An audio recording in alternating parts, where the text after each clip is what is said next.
नमस्कार दोस्तों, मध्य प्रदेश की ताज़ा खबरें देखने के लिए एमपी हेडलाइन चैनल को सब्सक्राइब करें और वीडियो को लाइक करें। कमेंट में बताएं आप ये वीडियो कहां से देख रहे हैं। राम मंदिर में आज धर्म ध्वज लहराया गया, जिसके बाद प्रधानमंत्री मोदी ने कहा कि पूरा विश्व राममय हो चुका है। अयोध्या में श्रद्धालुओं की भारी भीड़ उमड़ी और देश भर में भक्ति का माहौल देखने को मिला। कार्यक्रम के दौरान कई धार्मिक अनुष्ठान भी संपन्न हुए और सुरक्षा व्यवस्था मजबूत रखी गई। मध्य प्रदेश में 63,827 उपभोक्ताओं को बड़ी राहत मिली है। सरकार ने कुल 17.73 करोड़ रुपए की बिजली बकाया राशि माफ कर दी है। इस कदम से आर्थिक रूप से कमजोर परिवारों को फायदा मिलेगा। विभाग का कहना है कि योजना के तहत और भी उपभोक्ताओं को राहत देने की प्रक्रिया जारी है। सरकार ने किसानों को बड़ा लाभ देते हुए हर साल 30,000 रुपए अतिरिक्त देने की घोषणा की है। यह रकम पीएम किसान सम्मान निधि के अलावा दी जाएगी। नए प्रावधान से किसानों की आय बढ़ाने में मदद मिलेगी। सरकार का कहना है कि ग्रामीण अर्थव्यवस्था मजबूत करने के लिए यह कदम जरूरी था। सोने और चांदी के दाम में आज फिर रिकॉर्ड उतार चढ़ाव देखने को मिला। बाजार में खरीदारी करने वालों के लिए रेट चेक करना बेहद जरूरी हो गया है। विशेषज्ञों का कहना है कि वैश्विक बाजारों में अस्थिरता के कारण कीमतों में लगातार बदलाव जारी रहेगा। निवेशक सावधानी से खरीदारी कर रहे हैं। एमपी के एक शहर में बीएलओ काफी सक्रिय नजर आ रहे हैं। वे तेजी से एसआईआर का काम पूरा कर रहे हैं। प्रशासन ने उन्हें प्रोत्साहित करने के लिए खास ऑफर भी दिया है। इससे सर्वे कार्य की गति बढ़ी है और आम जनता की कई प्रक्रियाएं समय पर पूरी हो रही हैं। किसानों के लिए महत्वपूर्ण सूचना जारी की गई है। राजस्थान और यूपी से आने वाला बाजरा एमपी में समर्थन मूल्य पर नहीं बिक सकेगा। इसके लिए बॉर्डर पर विशेष फोर्स तैनात की जाएगी। सरकार का कहना है कि यह कदम स्थानीय किसानों के हितों की सुरक्षा के लिए उठाया गया है। मध्य प्रदेश में एसआईआर सर्वे के दौरान फिर विवाद बढ़ा और पथराव की घटना सामने आई। इस हमले में नायब तहसीलदार और बीएलओ घायल हो गए। पुलिस मौके पर पहुंचकर स्थिति को नियंत्रित किया। प्रशासन ने कहा कि सर्वे कार्य में बाधा डालने वालों के खिलाफ कड़ी कार्रवाई की जाएगी। मौसम विभाग ने खराब मौसम की चेतावनी जारी की है। कई इलाकों में भारी बारिश और तेज हवाओं का अनुमान है। लोगों को सतर्क रहने और अनावश्यक बाहर न निकलने की सलाह दी गई है। प्रशासन ने भी राहत दलों को अलर्ट पर रखा है ताकि किसी भी आपात स्थिति में तुरंत मदद पहुंचाई जा सके। अगर किसी को अभी तक एसआईआर फॉर्म नहीं मिला है तो वह अपने क्षेत्र के बीएलओ से मांग सकता है। इसके लिए केवल जानकारी भरनी होगी। किसी दस्तावेज की अनिवार्यता नहीं है। सरकार प्रक्रिया को सरल बनाने में जुटी है ताकि सर्वे तेजी से पूरा हो सके और लोगों को कोई अतिरिक्त परेशानी न हो। मध्य प्रदेश के सभी जिलों में कृषि आधारित छोटे उद्योग स्थापित किए जाएंगे। इस कदम से ग्रामीण युवाओं को रोजगार मिलेगा और स्थानीय उत्पादों को बाजार भी प्राप्त होगा। सरकार का दावा है कि इससे किसान आय बढ़ा सकेंगे और कृषि पर निर्भर उद्योगों को नई दिशा मिलेगी। योजना पर तेजी से काम जारी है। समुद्र में आगे बढ़ रहा तूफान सैन्यार कई राज्यों में भारी तबाही मचा सकता है। मौसम विभाग ने तेज हवाओं, बारिश और समुद्री लहरों की चेतावनी जारी की है। तटीय इलाकों में लोगों को सतर्क रहने के निर्देश दिए गए हैं। सरकार बचाव दलों को तैयार रखने में जुटी है ताकि नुकसान कम हो सके। हाई सिक्योरिटी नंबर प्लेट लगवाना अब अनिवार्य कर दिया गया है। तय तारीख के बाद जिन वाहनों पर यह प्लेट नहीं लगी होगी उनके मालिकों को घर पर चालान भेजा जाएगा। परिवहन विभाग कहता है कि यह सुरक्षा और वाहन पहचान प्रणाली को मजबूत करने के लिए जरूरी है। लोग जल्द प्रक्रिया पूरी करें। आज सोना और चांदी के दामों में भारी गिरावट देखने को मिली। व्यापारियों के अनुसार वैश्विक बाजार में नरमी के कारण स्थानीय कीमतों पर बड़ा असर पड़ा है। निवेशक इसका फायदा उठाकर खरीदारी पर विचार कर रहे हैं। नई दरें जारी की गई हैं, जिन्हें देखने के बाद लोग निर्णय ले सकते हैं। जमीन रजिस्ट्री प्रक्रिया अब पूरी तरह डिजिटल कर दी गई है। इसके लिए कुछ नए दस्तावेज अनिवार्य किए गए हैं, जिन्हें ऑनलाइन अपलोड करना होगा। सरकार का कहना है कि इस व्यवस्था से पारदर्शिता बढ़ेगी और फर्जीवाड़ा कम होगा। लोग घर बैठे रजिस्ट्री प्रक्रिया पूरी कर सकेंगे, जिससे समय और धन दोनों की बचत होगी। राम मंदिर में कितना सोना लगा है, इसे लेकर लोग काफी उत्सुक थे। मंदिर के शिखर से लेकर सिंहासन तक विशेष शुद्ध सोने का प्रयोग किया गया है। विशेषज्ञों ने इसे उत्कृष्ट कारीगरी का नमूना बताया है। राम मंदिर से जुड़े कुल 10 रोचक तथ्यों में शिल्पकला, कला और दानदाताओं का विशाल योगदान शामिल है। मध्य प्रदेश सरकार 1 दिसंबर को पूरे राज्य में गीता जयंती बड़े पैमाने पर मनाएगी। मुख्यमंत्री डॉक्टर मोहन यादव ने हर जिले, ब्लॉक और गांव में कार्यक्रम रखने के निर्देश दिए हैं। इसे सार्वभौमिक ज्ञान और मानवता को समर्पित उत्सव बताया गया है। मुख्यमंत्री मोहन यादव ने फसलों के नुकसान का सर्वे कराने और किसानों को मुआवजा देने का निर्देश दिया है। प्राकृतिक आपदाओं से प्रभावित किसानों को जल्द राहत राशि उपलब्ध कराई जाएगी। प्रशासन को समय सीमा तय कर नुकसान का आकलन पूरा करने को कहा गया है, ताकि मुआवजा वितरण में देरी न हो। भोपाल में वाटरशेड महोत्सव की शुरुआत हुई, जहां जल गंगा संवर्धन अभियान में उत्कृष्ट कार्य करने वालों को सम्मानित किया जाएगा। मुख्यमंत्री मोहन यादव ने जल संरक्षण को भविष्य के लिए महत्वपूर्ण बताते हुए सभी जिलों को इससे जुड़ी योजनाएं तेज करने के निर्देश दिए। कई संस्थाओं ने सहभागिता दिखाई। भोपाल में लव जिहाद का नया मामला सामने आया है। आरोप है कि युवक ने धर्म छिपाकर दोस्ती की और विरोध के बाद हिंदू संगठन ने उसे पकड़ा।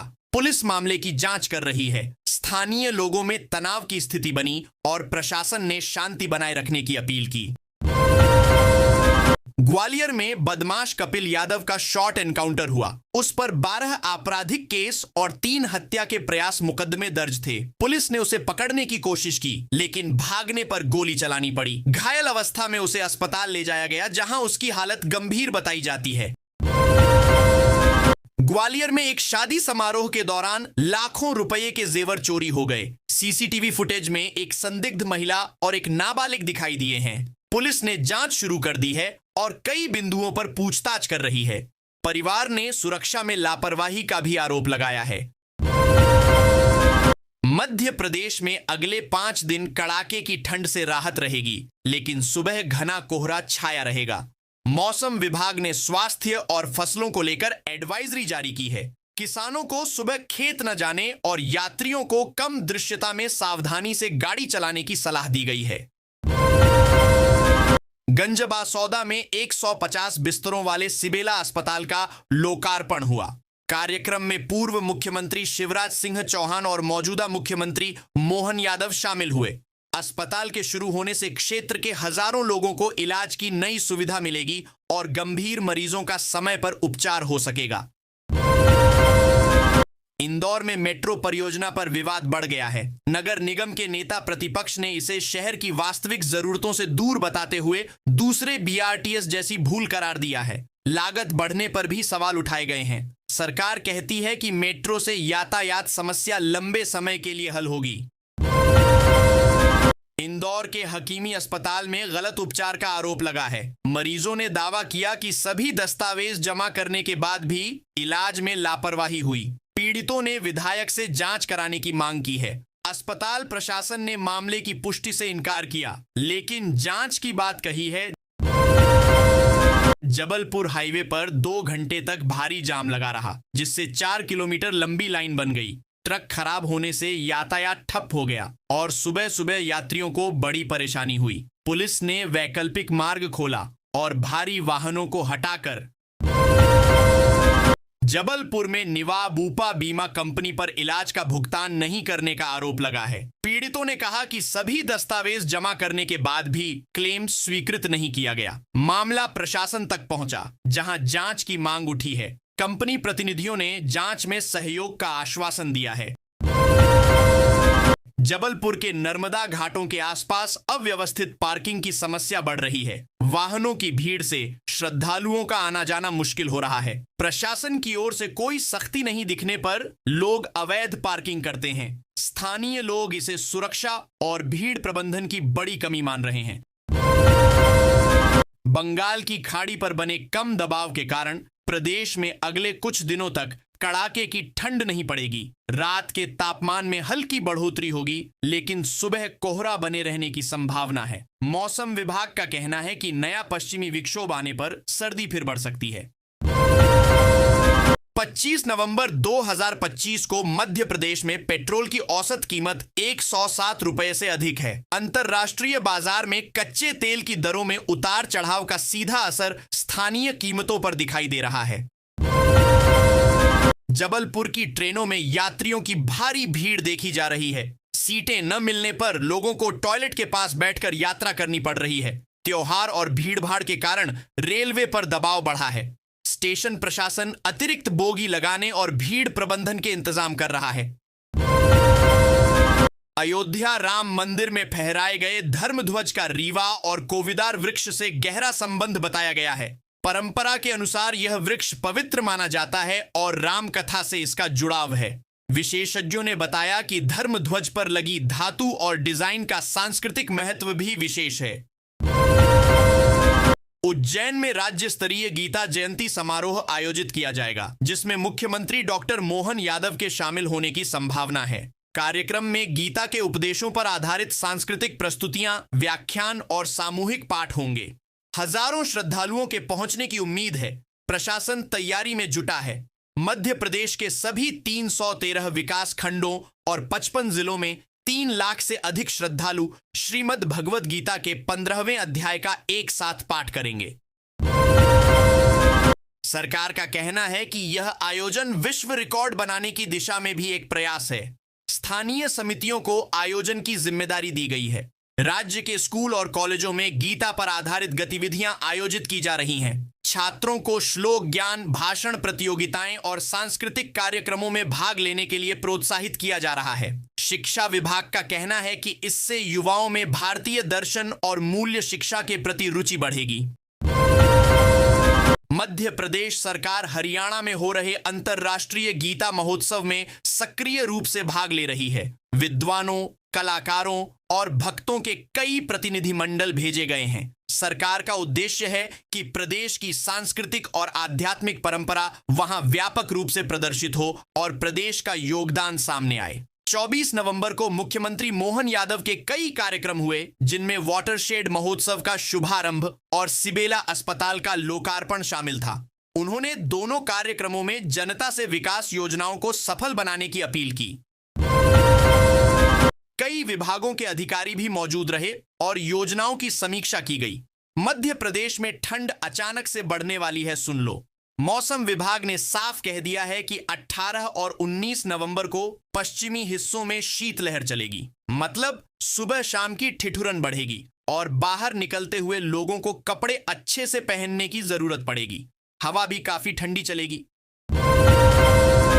मुख्यमंत्री ने युवाओं के लिए बड़ी घोषणा कर दी है। बोले कि मध्य प्रदेश युवा राज्य है और अब सरकारी नौकरियों के 1 लाख पद खोले जा रहे हैं। जो बच्चा तैयारी कर रहा है ना, उसके लिए ये सुनहरा मौका है। सरकार ने कहा है जल्दी ही भर्ती प्रक्रिया शुरू कर दी जाएगी। किसानों के लिए राहत वाली बात सुनो। पीएम किसान सम्मान निधि की 21वीं किस्त 19 नवंबर को सीधे खातों में आ जाएगी। सरकार की तरफ से पूरा प्रोसेस पूरा कर लिया गया है। जिनके कागज ठीक हैं, उनके खाते में पैसा सीधे पहुंचेगा। किसान भी इस बार किस्त का इंतजार कर रहे थे। मुरैना की जहरीली शराब वाला मामला याद है? उसमें कोर्ट ने बड़ी सख्त सजा सुना दी है। 13 आरोपियों को 10-10 साल की जेल और 1-1 लाख रुपए का जुर्माना लगा है। यह फैसला इसलिए भी कड़ा माना जा रहा है क्योंकि इस घटना ने कई परिवारों को तबाह कर दिया था। टीकमगढ़ में जो घटना हुई है ना, वो सुनकर दिल दहल जाता है। 4 साल की बच्ची कुएं में गिर गई। उसकी मां ने बिना सोचे समझे छलांग लगा दी। दोनों अंदर फंस गईं, लेकिन गांव वालों ने चीख सुनकर रस्सियों से निकाल लिया। मां की हिम्मत की सब जगह तारीफ हो रही है। पंचायत धनवास में गड़बड़ी का मामला बड़ी तेजी से गर्म हो रहा है। गांव वालों ने जन सुनवाई में जाकर कहा है कि विकास कार्यों में लाखों रुपए का घोटाला हुआ है। लोग सरपंच और सचिव पर मिली भगत का आरोप लगा रहे हैं। अब प्रशासन ने जांच शुरू कर दी है और पूरे रिकॉर्ड खंगाले जा रहे हैं। मुख्यमंत्री ने लैंड पूलिंग रद्द करने पर साफ कहा है कि यह फैसला किसानों की भलाई को देखते हुए लिया गया है। बोले कि सरकार किसी भी योजना को किसानों की इच्छा के खिलाफ नहीं चलाएगी। इस